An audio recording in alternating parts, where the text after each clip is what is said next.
back to my channel. My name is Jatan with All Things Jatan, and as you can tell by the name of the thumbnail, today we are doing a video talking about YouTube or starting a YouTube. Recently, I have been getting questions asked in regards to starting a YouTube channel, how to start, so forth and so on. And let me just first say thank you, because apparently I must look like I know what I'm doing. But I try to keep things to the bare minimum, and when I say that, I mean as far as I try to start with the basics and then build off of that. I feel like when it comes to anything, like I went to school for cosmetology, you have to start off with the theory, the basic of things, and then you build on top of that. That's with anything in life. So I always try to make sure that I give the same message and delivery to everyone, and just to make sure that I'm not missing anything or covering the same thing with everyone. I was like, let me go ahead and do a video, so then that way I can go ahead and provide someone with a resource the next time that they ask me. So me personally, just to give you a little background, I started my YouTube channel 2 years ago. It was actually put out in the atmosphere by my kids. My kids love YouTube, and I was just like, okay. But I try to be the example. I always tell my kids that if you're going to start something, you have to see it all the way through. And I gave them an assignment, like, if you plan on doing YouTube, I want you to come out with content. Let me know what ideas you have, because I'm not going to let my kids just set themselves up for failure. So with that being said, it started becoming a passion of mine. As far as, like, I'm a single mom of 3, and you know, I have 3 degrees, being the first one out of my family to go to school and everything while raising 3 kids. Each time I was in school, I had a child. So, you know, that took away a lot of time from my children. And I'm like, if I don't have resources, and I'm not complaining, don't get me wrong, like, I feel as though by me not having the help, it pushed me to research and do things on my own. It's a defense mechanism. For anybody that's super independent, you understand where I'm coming from. So when it comes to getting your credit together, buying a house, these are all topics that other women reach out to me, even if they're married, or what have you. Like, a lot of people reach out to me regarding these. So I wanted to make a space and a place to encourage such women to be able to utilize this. And I speak with men as well. So I just thank you that however you found me or came across me, that we can bond and connect with one another today. So without further ado, I want to kind of film this video in the form of having like a checklist I have. So with that being said, step 1 to starting a YouTube channel. If you want to start a YouTube channel, just start it. And when I say just start it, start thinking about the niche, your target audience. Who do you want to tailor your videos to? Because anybody can sit up there and do a online diary and not upload it. But if you're going to upload it, who do you want to see the content that you're putting out? That's what your niche is. And just to give you an example, you have all types of channels you can choose from. You can choose from, like, someone that does videos on how to, like, how to unclog a toilet, how to make dinner in under 20 minutes. Like, that's what I mean when I say how to channels. You have gaming channels, reaction channels, so you have people that react to drama. You have motherhood channels, mom life, starting a business. You have all types of things. And a lot of these people, one thing that like really caught my eye is that a lot of the people that I started following on YouTube, when I went back, because you could sort your videos, that if you're just, even if you don't have a channel, you could sort your videos. You can go in there and say, when was their oldest video? I believe that's what it's called. I'm just giving you guys an example. And a lot of people have been doing YouTube for like over 9 years. So a lot of people have been doing this consistently before they were even able to get monetized. So with that being said, if you are doing YouTube because you're like, okay, let me start a second course of income, don't do it. If that's the only reason why you are driven to have a YouTube channel, do not do it. And I say that because it's certain things you have control over, and then there are certain things you have no control over.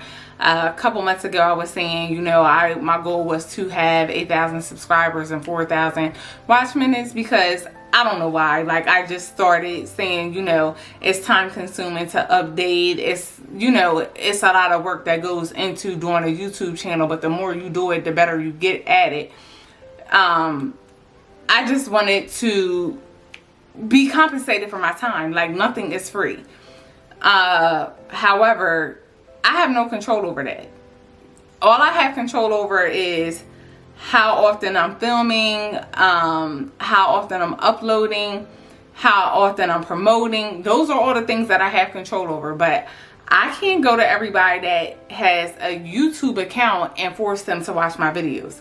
You can't do that. So you have to set like realistic, obtainable goals that are not based or centered around money. Unless you already have a platform like Instagram, Pinterest, TikTok, where you have a large following and people are requesting. Unless you are guaranteed that these people are going to follow you over to this platform and engage and watch enough for you to start being monetized.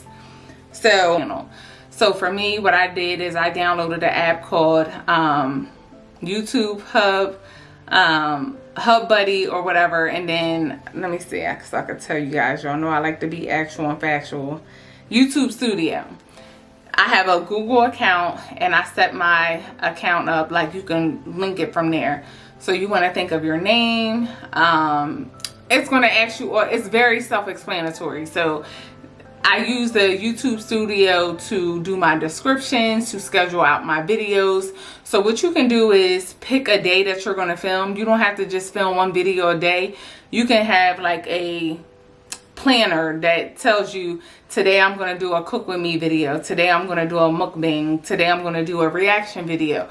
Whatever your channel is going to be based on or centered around, you can plan all this stuff in advance. And as soon as you upload it, you can go ahead and dish out that content, edit your videos, and upload it on the YouTube Studio.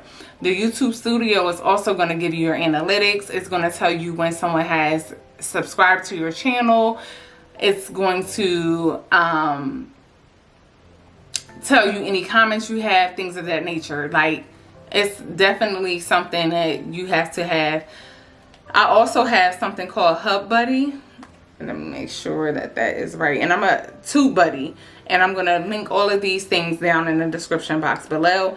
And it's similar to the YouTube Studio, but some of the other things that it gives you for inspiration and motivation is it tells you like your milestones. So it tells me like a week ago that I met my subscriber milestone. Then I also met a milestone of views, and this is something that they calculate for you. So, and it'll tell me like right now, to get 25,000 views, I need 4,417 views to go.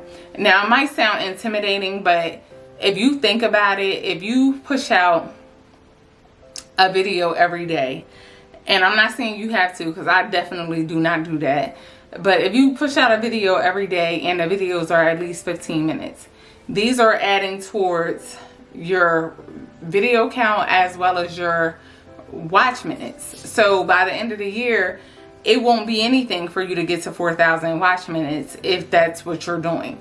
You have to work at it. Everything is going to require work. Another app that I have is Thumbnail Maker. Now, I have an iPhone. I have a MacBook as well. So a lot of these programs, I'm not sure if they are just specific to Apple products or are they available to Android users. But if you are not eligible or you cannot get the Thumbnail Maker app, then what you can do is also utilize Canva. And for the most part, Canva is a free app, and so is the Thumbnail Maker. Like, here is an example of how I created the thumbnail that I have today for this video. I did that right on here. And I took my picture with my iPhone because as you can see, my camera was on my hand. So again, these are things that you can utilize and do right from what you have available to you. So once you have your video set up and once you know your niche, you're then going to want to come up with video concepts. Now, one thing that I kind of learned this year and really started implementing, because again, I'm never driven by money. I'm more so driven by purpose and what I'm designed to help people with, is to, so I never even realized this up until now. But YouTube is a search engine. So just like you Google ways to make oodles and noodles, people go on YouTube to find out ways to watch how to do certain things as well. So when you're looking for your content, you can't always film content that you enjoy making, especially starting off. Like, people have to take time to get to know you. So sometimes you have to film things that are not particularly what your niche was set up to be. So, prime example, once I bought my house here, people started reaching out, DMing me. Although I'm not a realtor, my mentor, my brother, my best friend, he is one. So I did a live on my channel and started asking him questions based on the questions that I got asked. So sometimes you're going to have to do things that is not typically you to help or grow that trust with your viewers, basically. So look on there for content ideas, like, because say for instance, if I want to find out how to make oodles and noodles and I'm trying to make something quick because I'm hungry and I search for that on Google, I'm not going to go to page 25 because there's probably a million videos out here on how to make oodles and noodles, different ways to make it.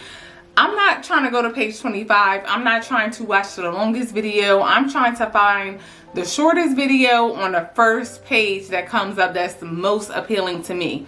And that's how you get your videos seen. Like, one of my videos, when I finally realized, like, oh, I gotta change the title or I gotta tweak it, utilize what's already there. Like, sometimes the titles, like my Bath and Body Works hauls. Like, hauls are very popular. People want to know what you're interested in, what's the latest. We've been on lockdown and COVID. Sometimes you don't know what's new out here in the stores until people do hauls. So those are like very popular videos. And it's always my tip to you guys or whoever's watching is to see what other video content is out there. You have some videos like how to start a YouTube channel that are 3 years old and still on page 1 when you go to that search or when you hit go to search for that. But then you also have some most recent videos as well. So, and none of them, it doesn't matter the length of time. Both of them probably still have valid information depending on what you're looking for and how you're trying to create your channel. There's something out there for everyone on YouTube. So, that's what I would say is utilize what's already there. Everybody is unique in their own person. By searching your niche, like if I wanted to do content based on motherhood, who are some other motherhood channels? Who are some other women that are single moms? Like, what kind of things are they doing? Are they doing day in the life? Are they showing what they made for dinner? How they organize their rooms, back to school shopping? Like, these are all things that you can kind of create content to gain your followers based on motherhood. Once you get your ideas, then you're going to determine the equipment you're going to use. I said this in the beginning of my video. All you have is all you need. I did not invest into a camera for so long. I use my phone, and I still use my phone to this day. I take my iPhone right out to the store with me. I used to record like this because of course I didn't know any better.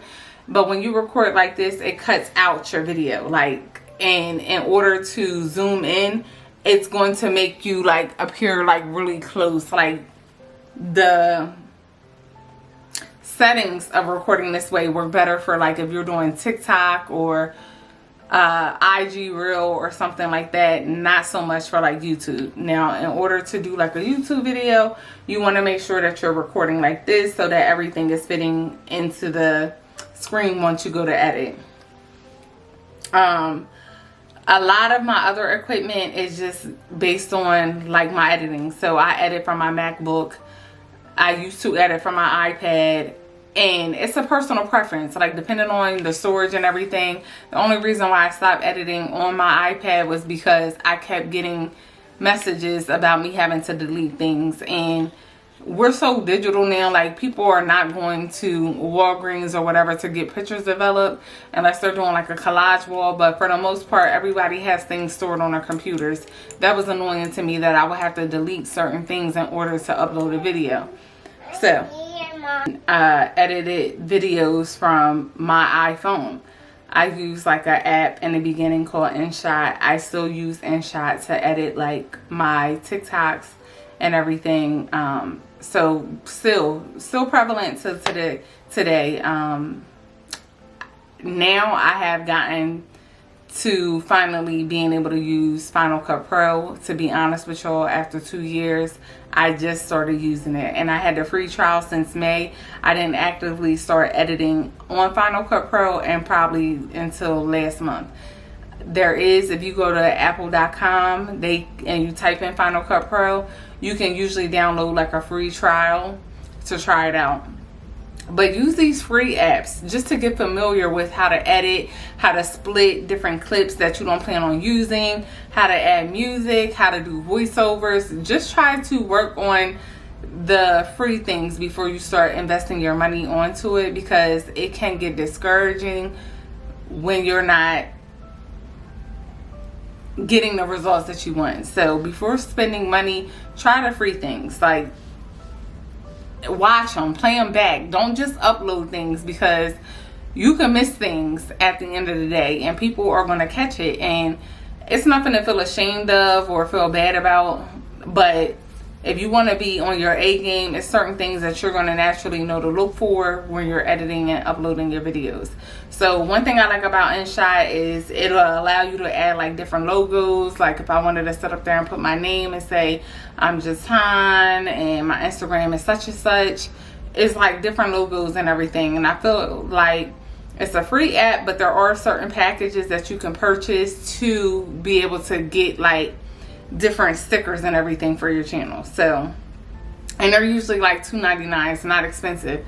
I believe Final Cut Pro is like $99 or $199. I'm not 100% sure, but that's only a one-time fee. So if you plan on sticking around and being around for a while, you don't necessarily just have to do YouTube videos. You can use it for whatever, but it's only a one-time fee. So that's the good thing about that. It is expensive if you do it all at once, but you get your money's worth. So once you have your equipment and you start playing around with it, start making your videos. Again, start finding out what you like. Start figuring out if you want to add transitions, how you want to do your intro. And when I say your intro, like at the beginning of my video where it tells you like my name and other social media accounts I have, that's what I mean. And let me tell you something about that. So I'm telling you guys to utilize like the free resources, but that was something that I had problems with, was getting the right look. Because your intro, your banner on your actual channel, all of these are a part of your brand. And this is what people are going to see when they come to your channel. So if you want people to sit up there and think that you're taking yourself seriously, or you're serious about your page, you have to take your page seriously as well. So I went on Etsy and typed in channel banner. There's all types of people that do these things for you. I told y'all, if you are not new here and you've been with me for a while, then you know that my words for 2021 have been intentional and delegation. So with that being said, that's two things that if I could do, like pay somebody that does this for a living or does this as a hobby, that does this and does it good. One day, y'all, I was trying to figure out this banner, and I'm telling you, it took me hours. Now, mind you, I work a full-time job. I'm a full-time mom, so that's not something that I want to spend that kind of time on when it's already templates out there for you. Canva is another place that you can go on and create your intros. Like for me, like my banner and everything, I searched for it. The one that I ended up liking, I saved to my computer, went over to Canva. I was able to add my recent picture as well as all of my information on there. So, and Canva is a free app, so that's something that I wanted to also mention. Yeah, but start doing your videos. I'm telling you, like, you're not going to know how to do things, even if you have a how-to, until you start incorporating these steps and tools on your own. So, then the last thing is getting your video on YouTube. So, I'm sorry, y'all. I'm so sorry. This is why I wanted to do this video. So, for, like, your music, if people want to know, like, how to add music to their YouTube, y'all, I be watching YouTubers that be having dope music, and I be like, darn, where they get this song from? A lot of them use like SoundCloud. Like if you hear like remixed old songs, and 9 times out of 10 they have to be remixed songs just because of copyright laws. So even if you're recording a video and you're in a car, just to make sure you have your volume down, because you won't be able to monetize that video if you don't have, if it gets flagged for being copyrighted. And you will know, like in your YouTube studio, it will tell you if you didn't meet the copyright guidelines or whatever. Yeah, so the website that I typically get my music off is on Epidemic Sound, and when I say it's like $12 a month, for my peace of mind, it's easy. I know how to download it, save it to my computer. I know how to open up that folder on my Final Cut Pro and add it to my videos that way. Like, I don't know how to use SoundCloud. Like, it's too overwhelming for me. Again, that is just not the type of time when I'm trying to be consistent and get content out there. It's above me.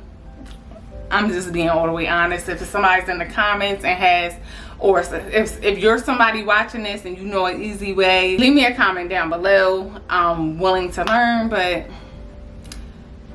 I don't feel as though you're gonna lose or grow your channel just because your music ain't popping. Like, unless you have a musical channel, people ain't checking for you because of the type of music you play on your channel. Unless it's something distracting, like hard to hear, you can't really get the message out in your video, I pretty much listen to anybody's channel if it's something that I'm attracted to. Yeah, so I just wanted to go back and add that in there. Another thing is in your YouTube, so upload your video. So in the YouTube studio, another way to get like your video or your content on the main stages, or main pages, is to add hashtags. So just like if you are posting on hashtags, and then there's a part down at the bottom of the YouTube studio to where you can add those tags too.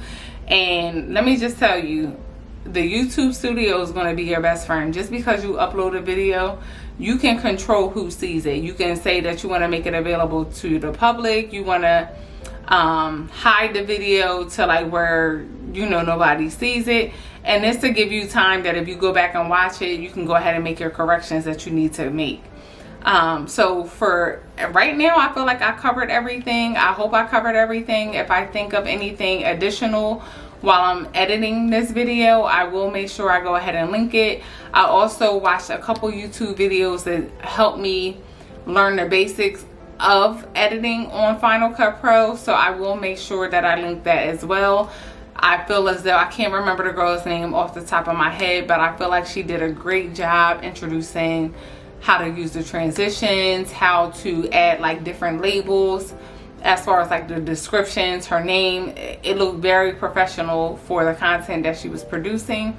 But I said on my channel today that even if it's not a YouTube that you want to start, I feel like these tips are good for starting anything, whether it's a podcast, a business. And I say that because you just have to start. And if you are scared or in fear of being consistent, give yourself grace and peace. I feel like society has really conditioned us to believe that, oh, you gotta work hard, you gotta hustle, you gotta do all this. But even producers and directors that come up with like your favorite TV shows, they take breaks before starting the next season. So give yourself a break. Give yourself some peace. Like, that's how people burn out. That's how people start feeling overworked and overwhelmed. It's a process, and the more you do it, the better you'll get.